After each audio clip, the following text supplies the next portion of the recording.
ஐயா, பாட்டங்காலத்து சொத்துக்களை இவங்க பசங்க 2 பேரும் பிரிச்சு எடுத்துக்கிட்டாங்க.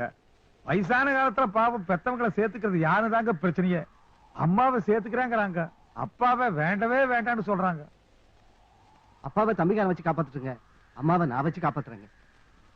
அது சரிப்பட்டு வராதுங்க. அவர் உதவக்கரையா இருக்காருங்க. கட்டில உட்காந்துட்டு கால் மேல கால் போட்டு ஊர் நாயம் பேசிட்டு இருக்காருங்க. அம்மா வேணா என் கூட இருக்கட்டுங்க, அப்பா அவரே வச்சுக்கிட்டுங்க. உனக்கு எத்தனை குழந்தைங்க? ஒரு பையன் ஒரு பொண்ணுங்க. உனக்கு ஒரு பையன் மட்டுங்க.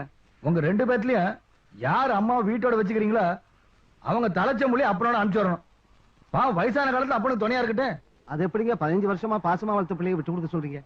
அதுவும் இல்லாம அவர்கிட்ட கஷ்டப்படுறதுக்கு என்ற மவளுக்கு என்ன தலையெழுத்துங்களா? நாங்க மட்டும் எங்க பிள்ளைய விட்டு கொடுக்க முடியுங்களாக்கும்? எங்களுக்கு எங்க புள்ள மேல பாசம் இருக்குங்க. கிழவன வேணா நான் வச்சுக்கிறேனுங்க, அம்மா அவரே கூட்டிட்டு போட்டுங்க. என்னால முடியாது, நீதான் வச்சுக்கணும். நீ சொல்லி நான் என்ன கேக்குறேன்? நீ சொல்லி நான் என்ன கேக்குறேன்? 10-15 வருஷமா வளர்த்ததுக்கே வளர்த்த பாசம் வாழாடுறீங்களே. 40 வருஷமா உங்களை வளர்த்து ஆளாக்கி கல்யாணம் பண்ணி வச்சு உங்களுக்கு சொத்தையும் பிரிச்சு கொடுத்துட்டு இன்னைக்கு அனாதி அம்போ நிக்கிறாங்களே, அவங்களுக்கு மனசுக்குள்ள மரியாதை பாசம் எவ்வளவு இருக்கு? நெஞ்சில பசையெல்லாம் பேசுறானு. 10 மாசம் சுமந்து பத்தியம் இருந்து உங்களை பெத்து தொட்டில போட்டது அம்மானா 10 காசு சம்பாதிச்சாலும் அதை பத்திரமா வீட்டுல கொண்டு வந்து கொடுத்து சோறாக்கி போடுறது தோல்ல போட்டு வளர்த்தது அப்பண்டா. அவர் சம்பாதிச்ச சொத்தை நீங்க 2 பேரும் தான். உங்க அம்மா மட்டும் சேர்த்து கொஞ்ச நேரத்துக்கு முன்னாடி அடிச்சுக்கிட்டீங்களே, அது ஏன்னு எனக்கு தெரியும்.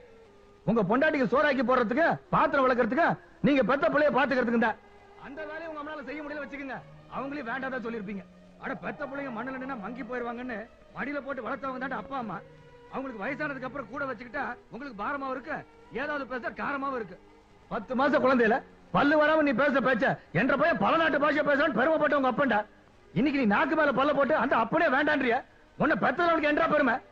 அப்பன ஆத்தாலும் இருக்கும் போது தெரியாத அவங்களோட அருமை, அது அவங்க இல்லாத போதுதான் தெரியும். அப்பன ஆத்தாலும் கல்ல செலவைக்க சொல்ல, கால் வயிற்றுக்காவது கஞ்சி ஊத்த சொல்றேன். அப்பனுக்கு ஆத்தாளுக்கும் கோயில் கட்டி கும்பிட சொல்ல, கோயில் அவங்களை பிச்சை எடுக்க வச்சிடாதீங்கன்னு நான் சொல்றேன். அப்பனி ஆத்தாலையும் பல்லக்கில தூக்கிட்டு போன்னு சொல்ல, அவங்க உயிரோடு இருக்கும் போதே பாடல ஏத்துறாதீங்கன்னு சொல்றேன். ஆசான் இல்லாத படிப்பும் அப்பனாத்தால மறந்தனோட பொழப்பும் உருப்பிட்டதா சரித்திரமே இல்லைடா. என்ன மன்னிச்சுங்க ஐயா. எங்களையும் மன்னிச்சிடுங்க ஐயா. மன்னிப்புன்ற மன்னிப்பு உங்க அப்பனை ஆத்தாலையும் சாகிற வரைக்கும் உங்களோட பிரிக்காம வச்சிருக்கணும். இது இந்த நாட்டாமையோட தீர்ப்பு. தப்பி தவறி மீறின இந்த 8 பட்டி